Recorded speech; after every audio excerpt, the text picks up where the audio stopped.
Hi friends, welcome to Standard Expert. இந்த வீடியோவில் நம்ம வந்து பைத்தானில் அதுவும் டிக்ஷனரியில் செட் டிஃபால்ட் அப்படிங்கிற ஒரு ஃபங்க்ஷன் இருக்குது. அந்த ஃபங்க்ஷனோட யூஸ் கேஸ் என்ன அப்படிங்கிறத பார்க்க போகிறோம்.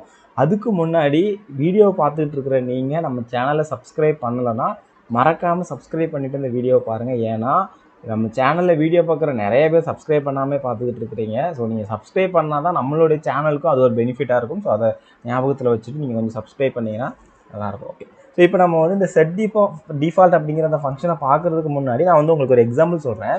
இப்போ உங்களுக்கு இதே மாதிரி ஒரு சென்டென்ஸ் கொடுத்துருக்குறாங்க. இந்த சென்டென்ஸை கொடுத்துட்டு இந்த சென்டென்ஸில் இருக்கிற ஒவ்வொரு வேர்டும் எத்தனை டைம் வந்து ரிப்பீட் ஆகிருக்குது அப்படிங்கிறத நீங்கள் வந்து ஃபைன் பண்ணணும் அப்படிங்கிறது உங்களுக்கு டாஸ்க்காக கொடுத்துருக்காங்கன்னா நம்ம யூஸ்வலாக என்ன பண்ணுவோம், வெளியே வந்து ஒரு டிக்ஷனரி கிரியேட் பண்ணிப்போம். ஒரு எம்டி டிக்ஷனரி கிரியேட் பண்ணிவிட்டு நம்மளுக்கு கொடுத்துருக்கிற ஒரு அந்த டெக்ஸ்ட்டை ஸ்ப்ளிட் பண்ணி அதில் வர்ற ஒவ்வொரு வேர்டையும் நம்ம வந்து லூப் பண்ணி அந்த வர்ற வேர்டு வந்துட்டு நம்மளுடைய டிக்ஷனரியில் இருக்குதான்னு செக் பண்ணுவோம். சப்போஸ் ஆல்ரெடி இருக்குது அப்படின்னா நம்ம என்ன பண்ணுவோம்னா அந்த இருக்கிற வேர்டோட வேல்யூவை மட்டும் நம்ம ஒவ்வொன்றா இன்க்ரிமெண்ட் பண்ணிகிட்டே போவோம். சப்போஸ் இல்லைன்னா அந்த வேர்டை நம்மளுடைய டிக்ஷனரியில் ஒரு புது கீயை ஆட் பண்ணிப்போம். இது வந்து நம்ம யூஸ்வலாக இந்த ஒவ்வொரு வேர்டோட அக்கரன்ஸை கண்டுபிடிக்கிறதுக்கு யூஸ் பண்ணுற ஒரு லாஜிக். இப்போ நம்ம இதே சேம் லாஜிக்கை செட் டிஃபால்ட் அப்படிங்கிற மெத்தடை யூஸ் பண்ணி வேறு வழியில் நம்ம வந்து அச்சீவ் பண்ண போகிறோம். அது இதை விட சிம்பிளாகவே இருக்கும். அது எப்படின்னு பாருங்கள். ஜஸ்ட் இந்த கோட் பார்ட்டை நான் வந்து டெலீட் பண்ணிக்கிறேன்.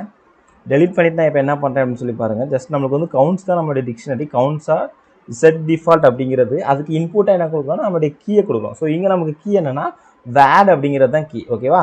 ஸோ வேட் அப்படிங்கிற இந்த கீக்கு நான் இனிஷியலாக ஒரு வேல்யூ கொடுக்கணும். அப்போ தான் அந்த கீயை வந்து அந்த டிக்ஷனரியில் ஆட் பண்ணிவிட்டு அதுக்கு இனிஷியல் ஒரு வேல்யூ கொடுக்குறேன். இங்கே வந்து இனிஷியல் வேல்யூ 0 அப்படின்னு சொல்லி கொடுத்துக்கிறேன். 0 ஏன் கொடுக்குறேன் அப்படிங்கிறது உங்களுக்கு நான் கடைசியில் சொல்கிறேன்.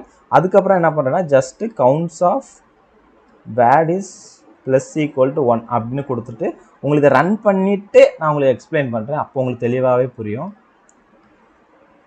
ஓகே, ஸோ எனக்கு அவுட்புட் பாருங்கள். நம்ம எக்ஸ்பெக்ட் பண்ண அவுட்புட் தான். ஒவ்வொரு வேர்டும் எவ்வளோ டைம் வந்து ரிப்பீட் ஆகிருக்குது அப்படிங்கிறது எனக்கு இங்கே வந்து அவுட்புட்டாக வந்திருக்கு. ஓகேவா? இப்போ இது எப்படி ஒர்க் ஆச்சு அப்படிங்கிறத நான் உங்களுக்கு சொல்கிறேன்.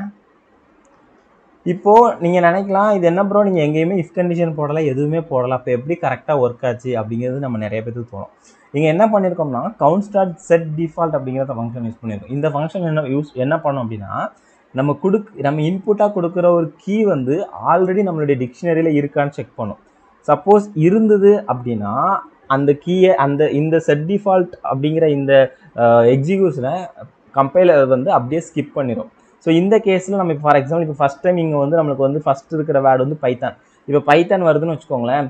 இந்த பைத்தான் வந்து நம்மளுடைய டிக்ஷனரியில் இருக்காது. ஸோ அப்போ என்ன பண்ணோம்னா புதுசாக வர்ற கீ, அப்போ அந்த கீயை வந்து அந்த கவுண்ட் அப்படிங்கிற அந்த டிக்ஷனரியில் ஆட் பண்ணிவிட்டு அதுக்கான இனிஷியல் வேல்யூ வந்து 0 அப்படின்னு செட் பண்ணிக்கும். செட் பண்ணதுக்கு அப்புறம் நெக்ஸ்ட் லைனில் என்ன பண்ணியிருக்கிறோம், அந்த கவுண்ட்ஸ் ஆஃப் வேர்டுங்கிறப்போ அந்த கவுண்ட்ஸ் அப்படிங்கிற டிக்ஷனரியில் இருக்கிற ஃபஸ்ட் அந்த வேர்டில் நம்ம 1 வேல்யூ இன்க்ரிமெண்ட் பண்ணுறோம். ஸோ இங்கே நம்மளுக்கு வேல்யூ என்ன, பைத்தான் அப்படிங்கிறதா நம்மளுடைய கீ.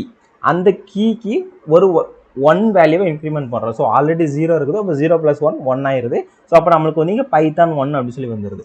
இப்போ சப்போஸ் செகண்ட் டைம் பைத்தான் வருதுன்னு வச்சுக்கோங்களேன். இந்த கேஸில் நம்மளுக்கு வரல, ஏன்னா பைத்தான் ஒரு டைம் தான் இருக்குது. சப்போஸ் நெக்ஸ்ட் டைம் வருதுன்னு வச்சுக்கோங்களேன். அப்போ என்ன பண்ணுன்னா இந்த செட் டிஃபால்ட் வந்து நம்மளுடைய கீ வந்து ஆல்ரெடி இருக்குதான்னு செக் பண்ணும். அப்போ இந்த கேஸில் இருக்குதுன்னு வச்சுக்கோங்களேன். அப்போ இந்த ஸ்டெப்பை அப்படியே ஸ்கிப் பண்ணிவிட்டு ஜஸ்ட்டு அந்த கீயோட வேல்யூவை மட்டும் நம்மளுக்கு வந்து இன்க்ரிமெண்ட் பண்ணோம். ஸோ இந்த இதில் தான் நம்மளுக்கு வந்து இந்த ப்ரோக்ராம் வந்து ஒர்க் ஆகுது.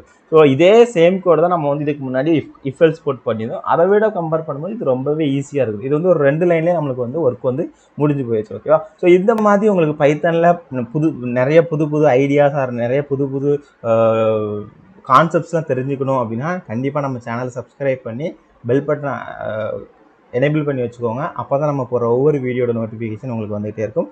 வீடியோ பார்த்ததுக்கு ரொம்ப தேங்க்ஸ். உங்களுடைய கமெண்ட்ஸை மறக்காமல் கமெண்ட் செக்ஷன் சொல்லுங்கள். தேங்க்யூ ஃபார் வாட்சிங். பாய்.